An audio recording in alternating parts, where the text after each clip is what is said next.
1.375 gram of copper oxide were reduced by hydrogen and 1.098 gram of copper were obtained. तो यहाँ पे मैं reaction साथ में लिखता चलता हूँ। पहले जो कंडीशन गिवन है वो ये है कि कॉपर ऑक्साइड को रिड्यूस किया जा रहा है, कॉपर ऑक्साइड को रिड्यूस किया जा रहा है बाय हाइड्रोजन। हाइड्रोजन के साथ में कॉपर ऑक्साइड को रिड्यूस किया गया है। मास क्या लिया गया है कॉपर ऑक्साइड का, वो है 1.375 ग्राम। ओके, आगे क्या कहा है, bye hydrogen and 1.098 gram of copper were obtained. तो यहाँ पे हमें मिलता है कि हमें मिलता है कॉपर जिसका मास गिवन है 1.098। ठीक है, बाकी यहाँ पे वाटर वेपर्स बन जाएंगे। ठीक है, तो उससे में मतलब नहीं है, तो वो आप इग्नोर कर सकते हैं। तो कॉपर जो मिला है वो है हमारा 1.098 ग्राम यहाँ पे कॉपर मिला है। उसके बाद में आगे क्या कहा गया है कि इन अनदर एक्सपेरिमेंट, कोई दूसरा एक्सपेरिमेंट किया गया है जिसमें 1.178 gram of copper were dissolved in nitric acid. तो फिर से एक्सपेरिमेंट किया गया है, इसमें क्या लिया गया है, कॉपर को नाइट्रिक एसिड में डिज़ोल्व किया जा रहा है। तो मैं इसको यहाँ पहले तो डिवाइड कर लेता हूँ। ओके, तो यहाँ पे इस बार कॉपर लिया गया है और उसको डिज़ोल्व किया गया है नाइट्रिक एसिड में, यानी कि HNO3 में डिज़ोल्व किया गया है।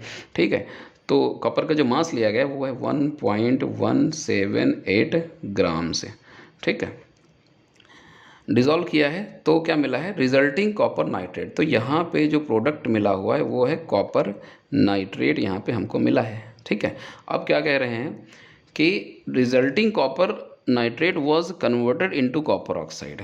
इस कॉपर नाइट्रेट को कॉपर ऑक्साइड में कन्वर्ट किया गया है, CuO में कन्वर्ट किया गया है। ठीक है, converted into copper oxide by ignition. Ignition यहाँ पे किया गया है।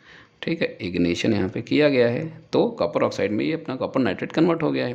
The weight of copper oxide formed was 1.476 gram. Copper oxide का जो वेट है वो कितना है, 1.476 ग्राम है।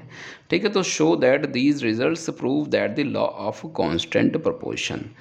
ठीक है, तो हमें शो करना है कि ये जो डेटा है वो कांस्टेंट प्रोपोर्शन के एज पर लॉ है कि नहीं है।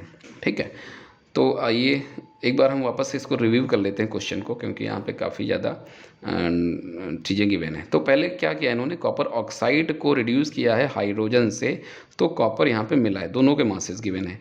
फिर दूसरे एक्सपेरिमेंट में इन्होंने कॉपर की रिएक्शन कराया है नाइट्रिक एसिड से, या कहिए कॉपर को नाइट्रिक एसिड में डिजॉल्व किया है, तो कॉपर नाइट्रेट मिला है, और उस कॉपर नाइट्रेट को फर्दर इग्नीट किया है तो कॉपर ऑक्साइड मिला है।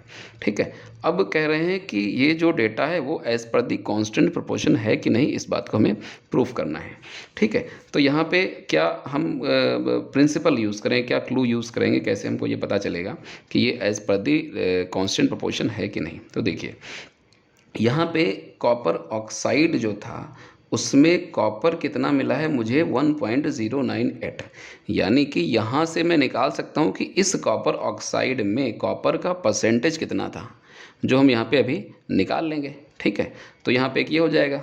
आगे कहा गया है कि कॉपर अगर मैं लूँ, उसको नाइट्रिक एसिड में डिज़ोल्व करूँ, फिर जो भी बनता है कॉपर नाइट्रेट उसको फर्स्ट से फर्दर इग्नीट करूँ, तो कॉपर ऑक्साइड इतना ग्राम यहाँ पे मुझे मिल जाता है। तो कहने का मतलब ये हुआ कि ये जो कॉपर ऑक्साइड हमको मिला है इसमें कॉपर का मास कितना होगा, कॉपर का मास तो इतना ही होगा, है ना। यानी कि इस कॉपर ऑक्साइड में कॉपर का क्या परसेंटेज है ये हम यहाँ से निकाल सकते हैं।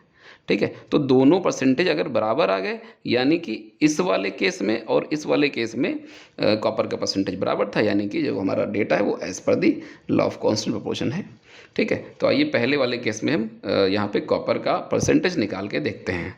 तो फर्स्ट सैंपल में हम लिखेंगे परसेंटेज ऑफ कॉपर।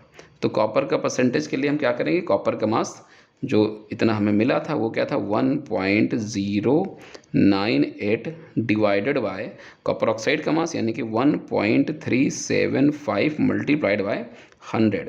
तो इसको अगर मैं सॉल्व कर लेता हूँ, इसको मैं अगर डिवाइड करता हूँ तो मुझे वैल्यू क्या मिल रही है, 79.85%, यानी कि कॉपर का जो परसेंटेज है वो पहले वाले केस में हमें इतना निकाला। अब दूसरे वाले केस में भी हम ऐसे ही निकालेंगे, यहाँ पे भी हम निकालेंगे परसेंटेज ऑफ कॉपर। तो तो कॉपर का परसेंटेज निकालने के लिए ये वाला कॉपर का मास ऊपर आएगा, यानी कि 1.178 डिवाइडेड बाय कॉपर ऑक्साइड का मास, यानी कि 1.476 मल्टीप्लाइड बाय 100।